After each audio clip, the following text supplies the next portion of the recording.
Jacob and I predicted it.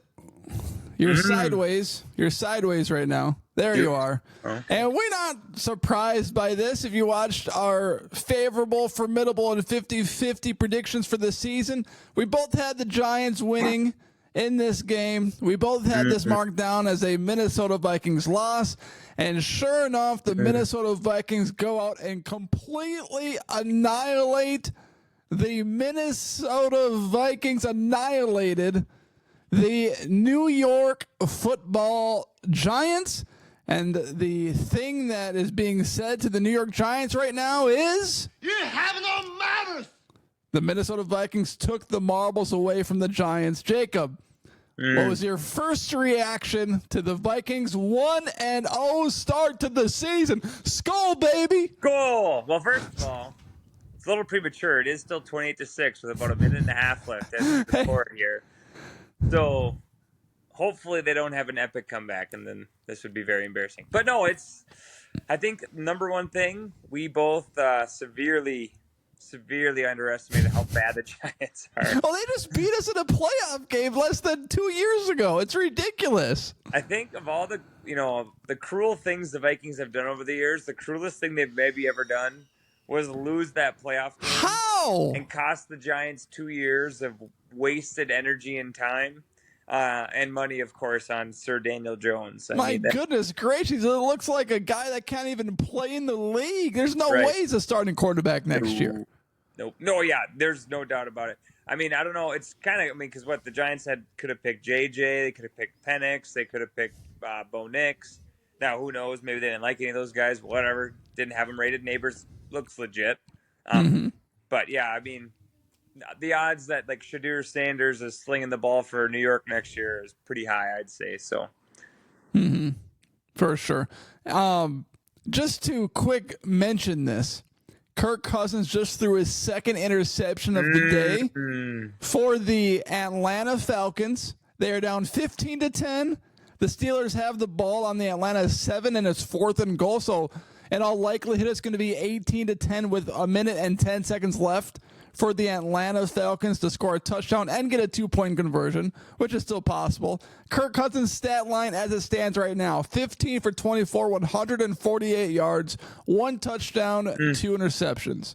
You compare that to Sam Darnold's stat line, 19 for 24, 208 yards, 2 touchdowns, 1 pick, and it came on a ball that his arm got hit by Dexter Lawrence after he blew up the Minnesota Vikings offensive line, for a passer rating of 113.2.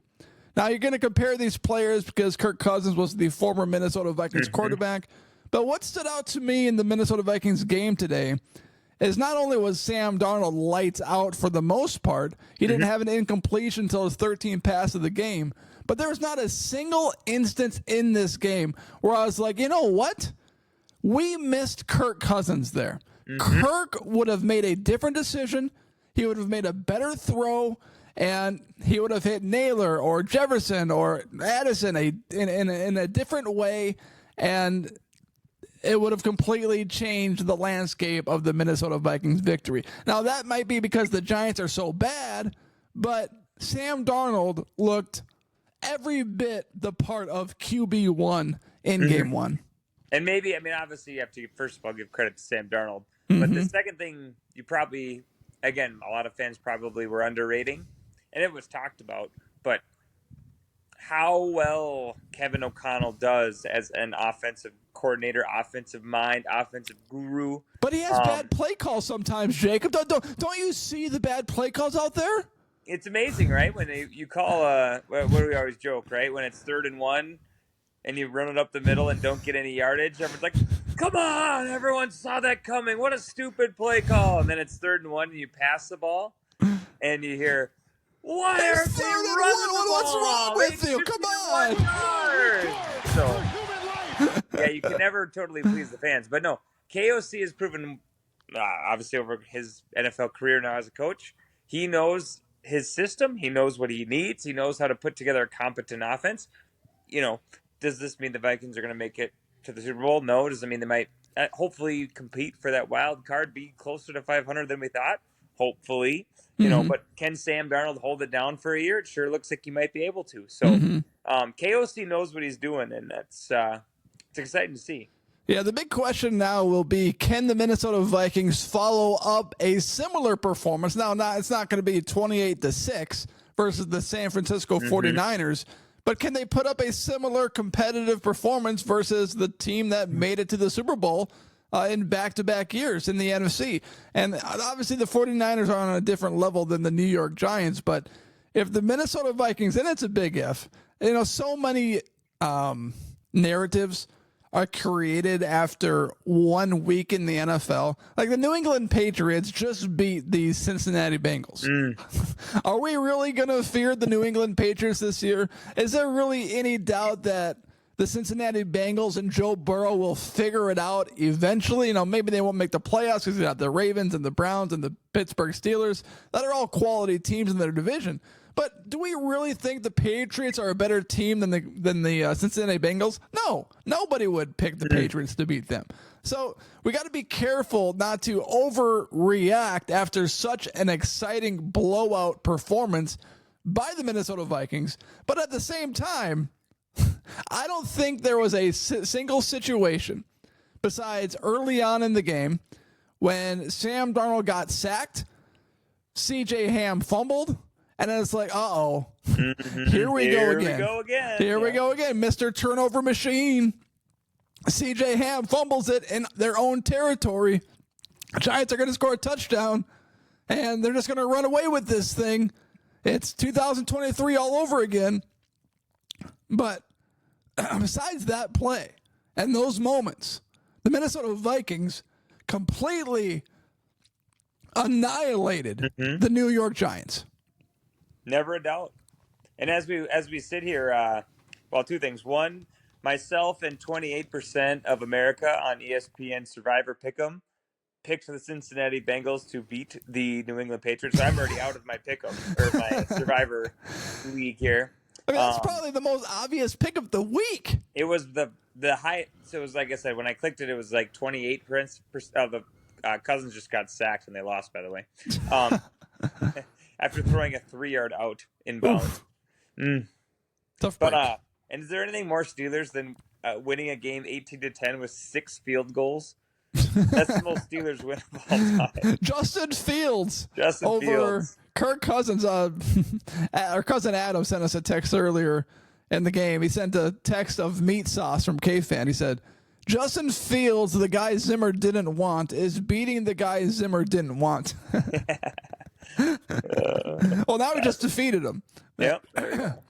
And now things get way more interesting in Atlanta with Michael Penix Jr. as the 8th overall pick in last year's draft, sitting behind the wings of Mr. Kirk Cousins. So yeah, we'll see what happens there. Be some heat there, that's for sure. But no, the Vikings. Yeah, like you said, other than that first drive where it looked like, oh boy, here we go again. They were in control the whole time. Aaron Jones looked like the playoff Aaron Jones from last year, because during the season he had some up and downs and he looked a little, and somehow the Bears are going to win, by the way, in just what might be the grossest game of them all time. They got a blocked punt for a touchdown. They got a pick 6 for a touchdown. Caleb Williams was awful. They're going to win. But anyway, what was it? What was I saying? You're talking about Aaron Jones. Oh, yeah, Aaron Jones looked athletic, right? He looked like worth the money, worth the contract. Like he still got the juice. Ty Chandler's going to be able to spell him just enough, right? Hopefully, so that Aaron Jones can stay fresh for the course of the year. Jefferson looked good. Addison, hopefully his ankle isn't too bad. But otherwise, he looked okay when he was, the first half.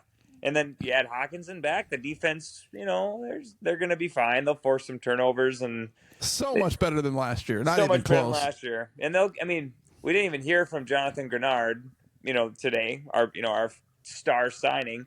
No tack. I don't know if we had any tackles or sacks. But Dallas Turner looked great. So Van Ginkel looked phenomenal. Ginkel had that sweet pick 6. So oh my gosh. It's Super Bowl homeboy. Hey. I know, like I said 5 and 12. We said it on this pod a week ago. We said it first. I know I said 5 and 12. But we all know that the Minnesota Vikings organization is a loyal listener of this podcast right here. And if I come out and say that the Minnesota Vikings are going to be 12-5, well, you know what they're going to do walking into New York? They're going to be a little cocky. They're going to be overconfident. They're going to be feeling themselves a little bit too much. So I came on this podcast and made a statement. So did you. We say, you know what, Minnesota Vikings? You suck. We're just like the guy in Happy Gilmore. You suck, you jackass. And you know what they did? Instead of punching Bob Barker, they punched the New York Giants and completely smothered them all over the football field. And it was a very entertaining performance. And you know what? This game could have gone two directions. It could have been a close game. Minnesota Vikings sneak it out. But then it's like, oh, great. Then we got the 49ers next week, and now we're going to get pummeled. We could have lost this game, then we would have been thinking the same thing. Great, we can't even beat the lousy Giants. Now how are we supposed to beat the 49ers and Texans? We creamed the Giants, and now it's like, maybe we're better than we think we are. Maybe we have a chance against the 49ers. There was no better outcome as far as hopefulness for the rest of the regular season than beating up on a lousy New York Giants team. Yeah, I mean, there's nothing else that you could have. If you had to set up a perfect Vikings victory or perfect Vikings day, I don't know what else you would really change. Defense looked good. Darnold looked good. Jefferson looks back and ready to go. Running game was solid. A lot of flags, but it seems like it's always week one of every game. Totally. There's just too many flags, and then by week 4, there'll be like 3 total flags called. So that'll die down. They'll be fine there. So yeah, the only concern is the offensive line. I saw a tweet coming from somebody, came 40 minutes ago from Warren Ludford. I have no idea who that guy is. But he said Ed Ingram's PFF grade so far, 0.06 pressures allowed already. So if there's a weakness on the Minnesota Vikings offensive line, it is Ed Ingram. And that was my big thing during the preview pod and my big thing during our discussion when we were predicting the record. I thought the Minnesota Vikings offensive line would not be able to hold up versus the Dexter Lawrences and the Kevin Thibodeaus and the Brian Burnses of the world, but somehow the Minnesota Vikings were able to overcome a terrible performance from Ed Ingram and protect Sam Darnold for the most part. Yeah, other than that one throw that got tipped or where his arm got hit. I mean, how many times did you see Sam Darnold with, just a pocket of a circle of space where he's just sitting there with his feet kind of chopping, looking for something to throw to. I mean, yeah, for the most part, the line was pretty good. Obviously, yeah, there's moments that they were bad. Dexter Lawrence is kind of a beast. Like somebody like him is going to break through and make some plays. It's just, you're not going to be perfect against somebody of his caliber. So yeah, things to build on. It's like I said, it gives this Viking season a little bit of meaning to start with, right? Versus just being, because they still very well might go 1-2. The next 2 weeks are not easy. Right. But at least there's some hope going into, seeing what they can be. Right. This is going to be one of those moments where we're so excited, and then it's like we're going to get blown out in week 2, and then we're going to look back on week 1 and like, we beat the Giants. Like, how legit, you know what I mean? Yeah, oh yeah. It's but like, again, you'd we're rather so beat the Giants than lose to the Giants, right? I mean, the Giants, I'd rather look back and say, well, it was just crappy Giants and have the win versus like, we lost to the crappy Giants. That's true. Can you imagine? Can you imagine that? Yeah. Oh my goodness gracious. Who would have predicted that? No one in their right mind would have predicted we would lose to the Giants. So. Right. Exactly. I don't know. Based on the performance versus the Giants, I think that we're allowed a little tweak, in our regular season predictions game by game. I don't think you had the Minnesota Vikings winning their first game until the Jets. Is that what you had? That might be. I don't remember. Something like that. Who cares? I don't remember when I had them winning their first game. Oh, no, I said they'd beat the 49ers or Texans. So if that's true, they'll be 2-1. But we both had them losing versus the 49ers. Do you want to amend your prediction and change that in week 2? Not really. I still think they're a 6. I mean, so maybe you give them 7 wins instead of 6. Could they split one of the next 2? Potentially. Houston looked pretty good, though. They look like they might still be the real deal. I didn't see how that game finished yet. if the Colts came storming back or not.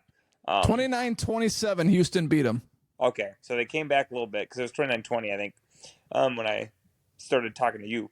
But Houston looked pretty good. Obviously, 49ers, we'll see them tomorrow night, but they're a Super Bowl favorite. So, nothing too much to change. It's more so that we were hoping that they'd be in a lot of games, right? We were hoping they'd be competitive. We were hoping there won't be a lot of blowouts.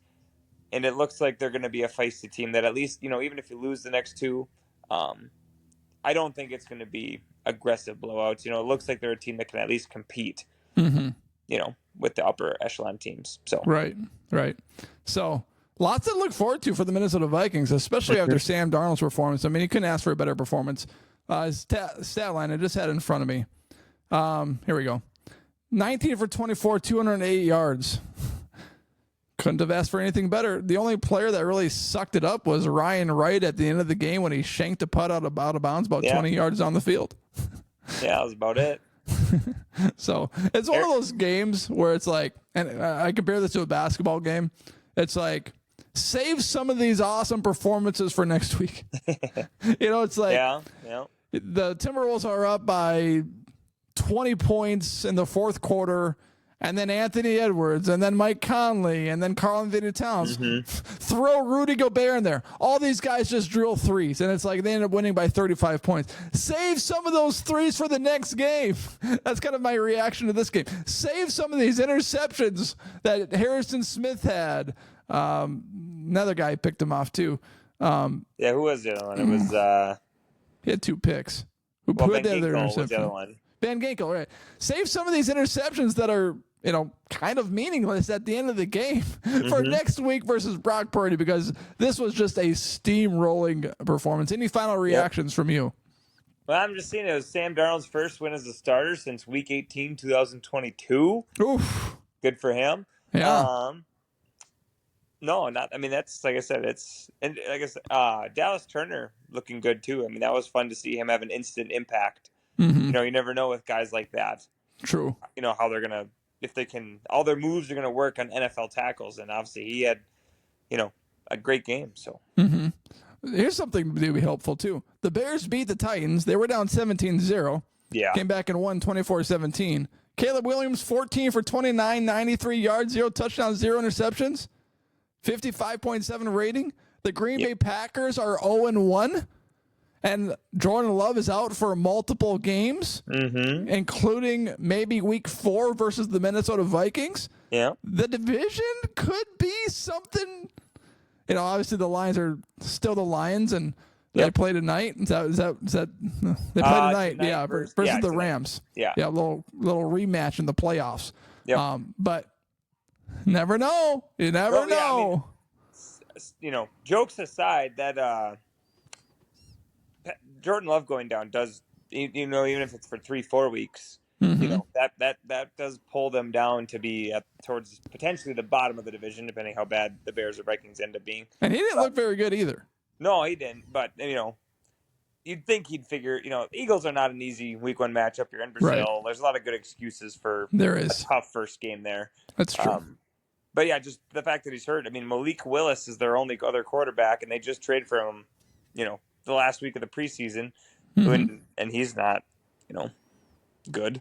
Clearly. Look at that. The gates are opening up for Sam Darnold. What are the skull? What are the consistencies from the 2017-18 season, the 2009 season, and the 2024 season? I don't know what they are, but Brett Favre, Case Keenum. Quarterbacks coming in out of nowhere. These quarterbacks that are just trying to get through a year, these bridge guys, there may be something to it. Maybe that's all that Minnesota Vikings should do. So, NFC Championship game, I think it's a lock. I bet on it right now. I mean, who else would have beat the Giants 28-6? Probably. Carolina Panthers wouldn't. Yeah, the Panthers. Panthers want to beat them. Talk about regret, right? Holy moly! Oh my gosh! 47-10. remember when Adam Thielen went there because he said something along the lines of they were a Super Bowl, wanted to be somewhere where they had a chance to win a Super Bowl? I do remember that. I remember that very well. Obviously everyone here likes Adam. I wish he would have been honest and just said, these people gave me the most money. I think we're going to suck. But 3 years and 20 whatever million or 30 million, whatever he got, I don't know, something like that. All this guaranteed cash, give me some of that. Give me some of that. I can live in Carolina for 3 years. Well, Jacob, thank you for this quick recap pod. I appreciate you. Thanks for the invite. It's always fun. Everyone, thank you. Hit that subscribe button right there. Skull! Skull! Super Bowl! Super Bowl! Super Bowl! Super Bowl! Skull!